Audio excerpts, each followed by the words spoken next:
Thank you for tuning in to this episode of Northwest Fishing Fanatics River Fishing with Gene. That's me, your humble host. Today we are in search of silver salmon. We are going to bobber dog my signature cured eggs, drift fish my cured eggs with a piece of pencil lead and corky, toss Mepps Flying C Spinners, twitch jigs.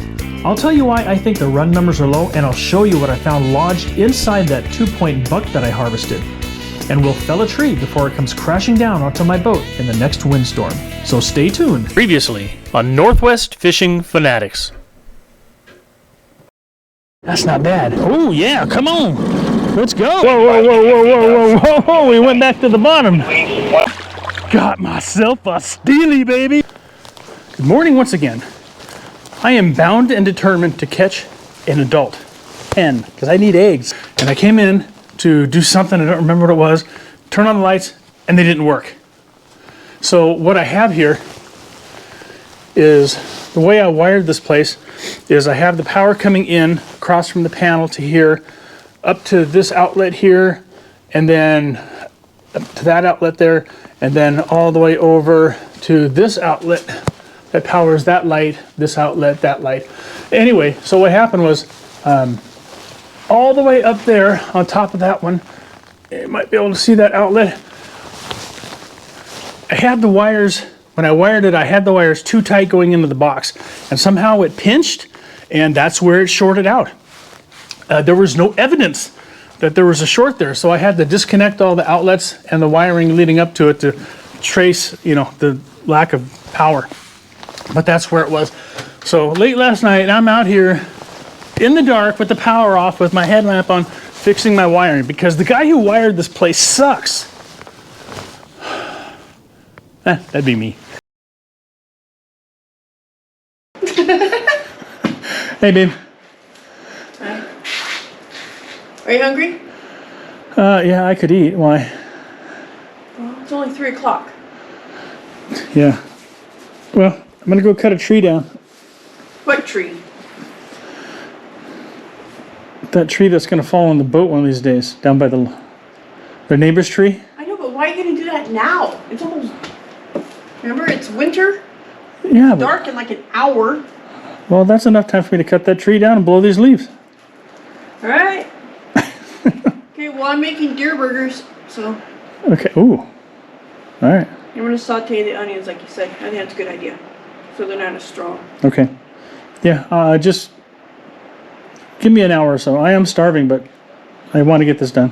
All right. Okay, love you. Thanks. Love you too. Bye. Some of you guys might appreciate this. On this tractor here, this is a modification that I did. I fabricated this right here. It is a chainsaw sheath that holds my chainsaw. It's super cool, I think. I'll take a quicker look at it here. Take a better look at it. What it is a piece of C-channel, 6-inch C-channel, a piece of 1.5-inch angle, and I welded this all together. And then these two pieces of plywood here are what holds the. Let me get back a little bit. Are what holds the chainsaw bar, and then of course it bolts onto the existing holes. Bolts onto the existing holes of the front loader, with enough space to still get to the grease fittings. And it goes in just like this. Fits in there just like that.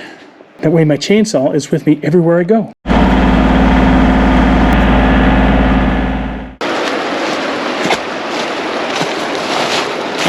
Oh. Okay. Looks to me like that rotten son of a gun is... I mean, the trunk is leaning this way, but the top is over that way.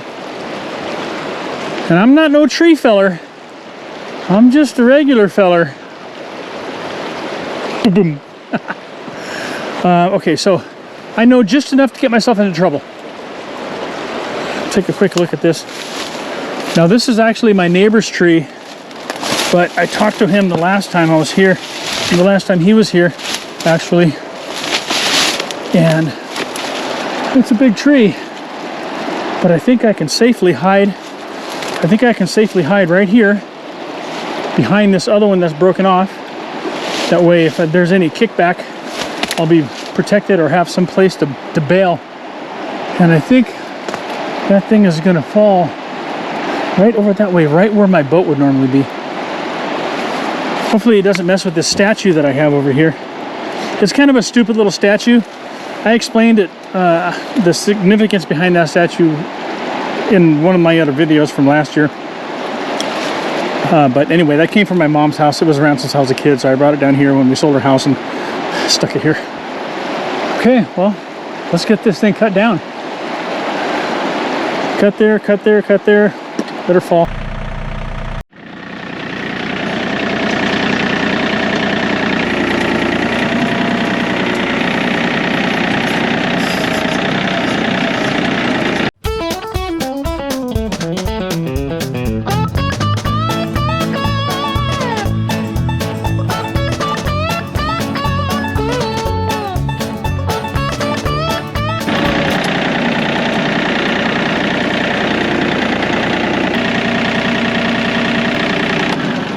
Okay, I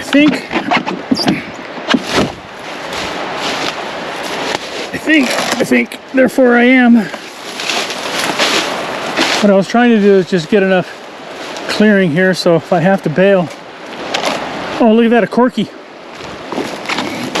Corkies are everywhere. So last week I got rid of one of my neighbor's trees. A buddy of mine didn't even want to touch it because it was hazardous.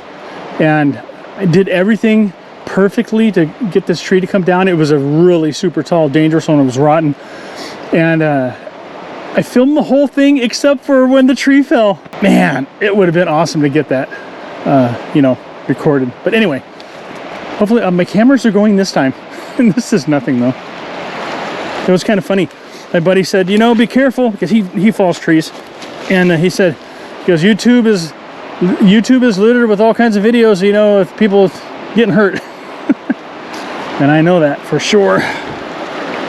So I don't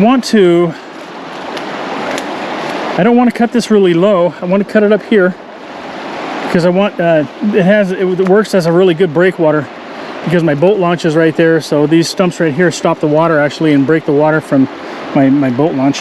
Kind of help divert the water.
I think all I need to do is get a relief cut up here.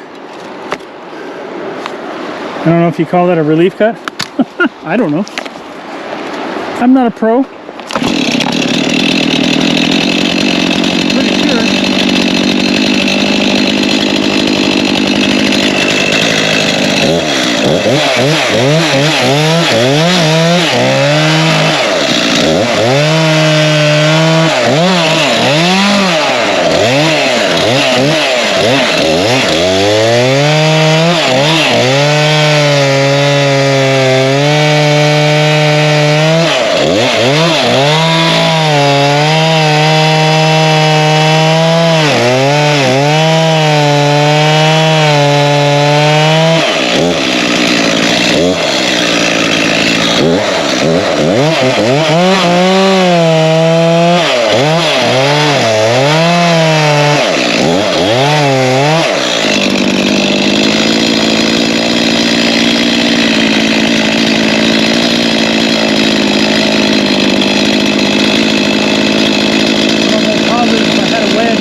was right now, I could knock it right over. I see it moving.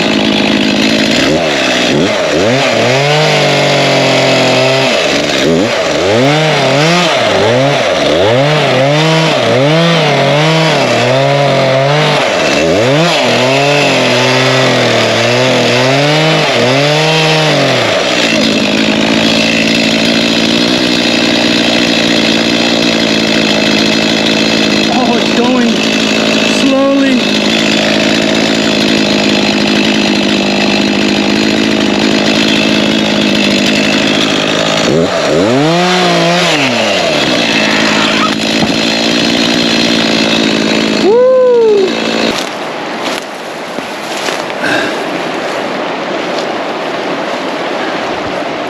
Well, I thought it was going to be close. I'm glad it didn't hit it, but the impact was so close that it knocked it over. Oh man, that was awesome. That was actually awesome. Exactly the way I wanted it to go. Oh, now I got to fish those out of the river. Okay. God, you know, I might just leave these here. Yeah. I'm just going to leave this here. These two. It'll act as a breakwater when the water comes up high. Well, that one's going for a ride. No way I can get that one. I'll be able to fish this one here out, though. Oh boy, it'll probably end up at my buddy's house down around the corner. Hey Scott, if you're watching this video, you got a rotten tree coming down your way, a part of it. And don't do this on your neighbor's property unless you get permission. And of course I did. Oh, that was sweet. Now I can go fishing. Okay, let's go.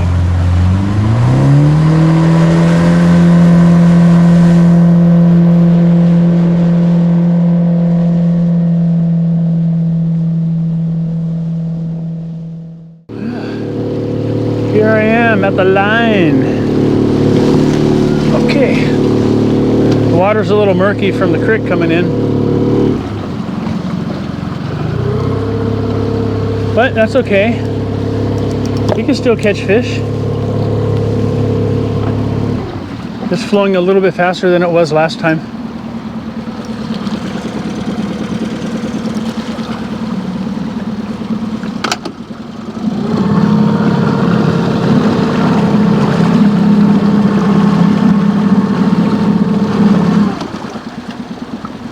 And there's one boat here. Down there on anchor.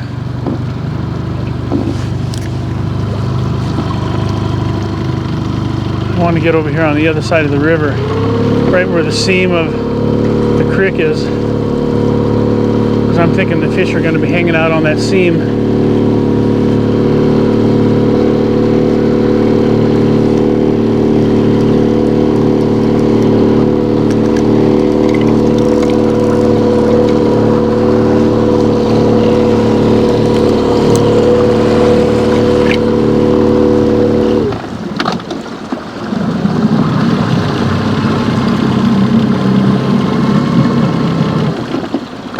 The creek's coming in right there and it's really muddy, and then you got clear water here.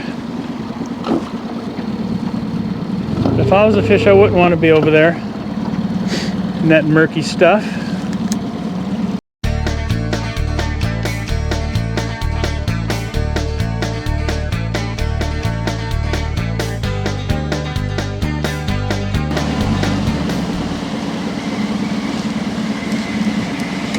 Okay. Well, nothing going on there. Check it. Oh man, he's yelling at me. What's going on?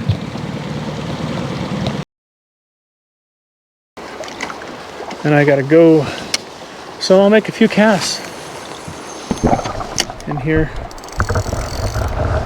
See if we can't twitch up a fish. I tried bobber dogging up there. And drift fishing, I even, just side drifted, with some eggs.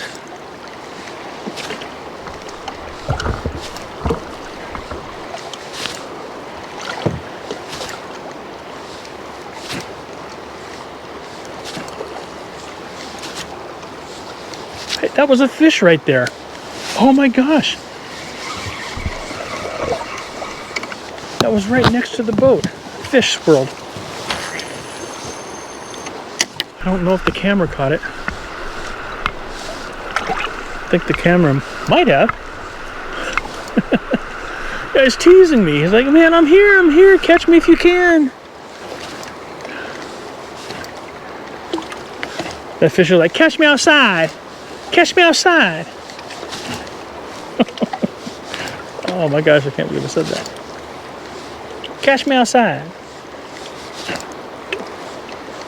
I better make sure my drag is set properly. That's pretty tight. Come on, baby. Gotta be a fish out there that wants to hit, right? Just gotta be.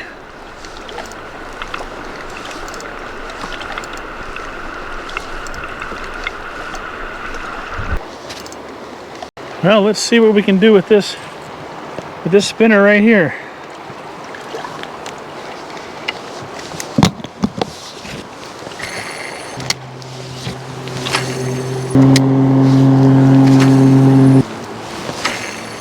So the trick behind navigating the river is if you're unaware of the depth, peg it out. Go as fast as you can go. I know it sounds counterintuitive, but if you've ever watched the movie Speed with Keanu Reeves and Sandra Bullock, there's actually a lot of truth to that, especially with jet sleds. The slower you go, the more you plow, the deeper your lower unit is in the water. The faster you go, the less water you draft, the more shallow you can run.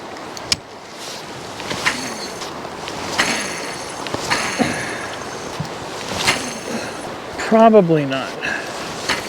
I'm glad it's not getting stuck.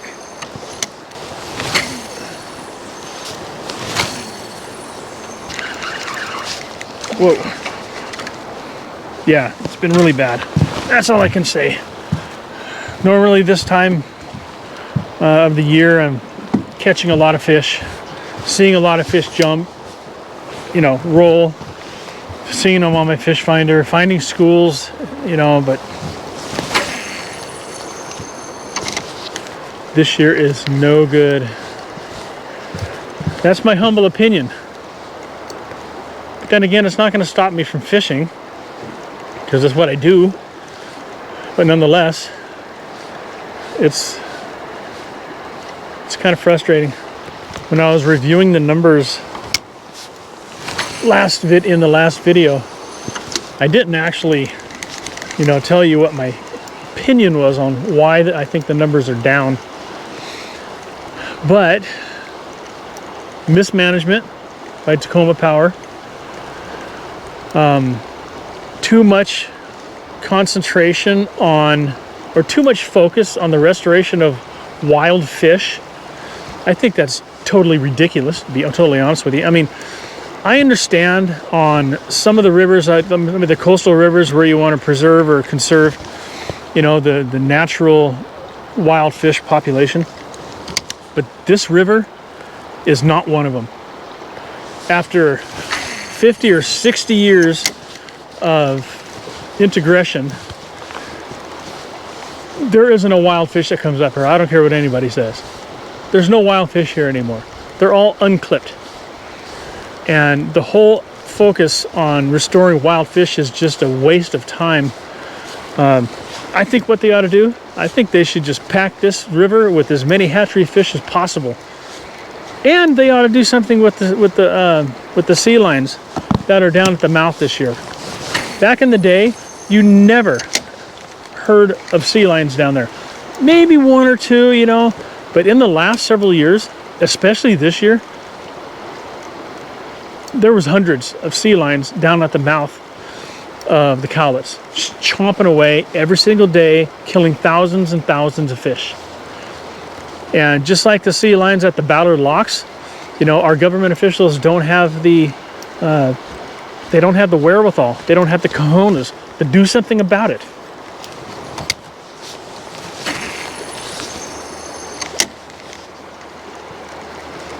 That's my humble opinion. For what it's worth. Which ain't squat. Regardless of the numbers, no matter how bad they are, I'm still going to be here fishing, trying to catch a fish, because I live on the river, and it's what I do. I've always done it.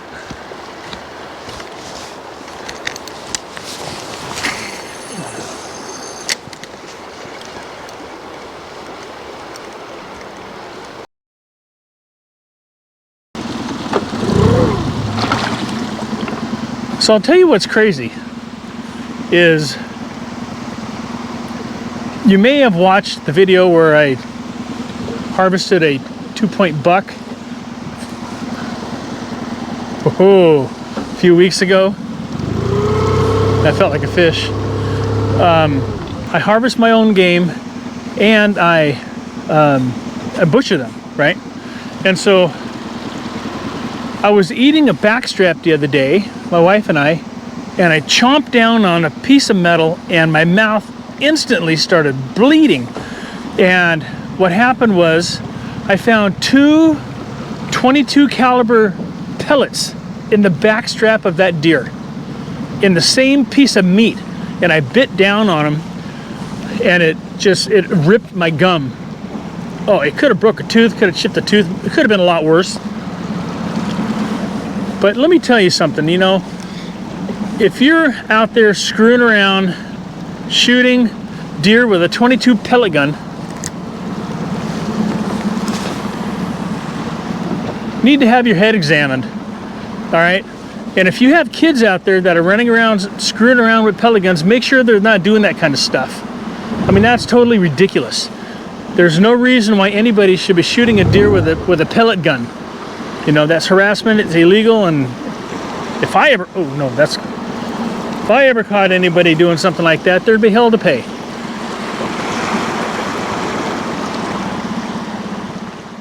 Wow, what a day. My goodness. I have literally been fishing the entire day from Blue Creek all the way up here to Barrier.